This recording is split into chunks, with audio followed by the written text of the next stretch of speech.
Rusiya prezidenti Vladimir Putinin Azərbaycanla münasibətlərdə müsbət tendensiya müşahidə edildiyi bir vaxtda verdiyi qərar birmənalı qarşılanmayıb.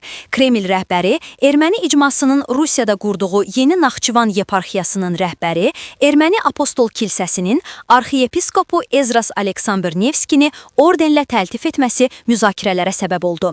Xəbərə görə Kreml lideri bu mükafatı erməni katolikosa Milli Birlik Günü münasibəti ilə verib. Ancaq Putinin təltif fərmanında yer alan Yeni Naxçıvan ifadəsi Azərbaycan ictimaiyyətində narazılıq doğurub. Yeni Naxçıvan nədir və hansı şəkildə ortaya çıxıb?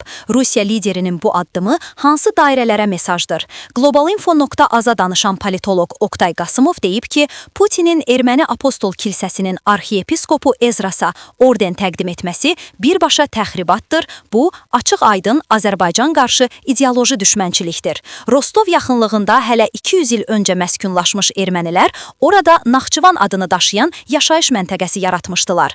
Rusiyada yaşayan ermənilərin yeparxiyalarını Yeni Naxçıvan adlandırması hüquqi baxımdan olmasa da ideoloji və təbliğat baxımından Azərbaycanın tarixi ərazilərinə aidiyyət daşıyır. Belə bir şəraitdə Rusiya prezidenti tərəfindən erməni keşişinə orden verilməsi Moskvanın Cənubi Qafqazda təsirini genişləndirmək üçün yumşaq güc siyasətindən istifadə etdiyini göstərir. Rusiyanın Cənubi Qafqaza əsas təsiri həmişə ermənilər üzərindən formalaşıb. Erməni apostol kilsəsinin rolunu xüsusilə qeyd etmək lazımdır. Bu kilsə Kreml üçün ideoloji və kəşfiyyat agenturası kimi fəaliyyət göstərir.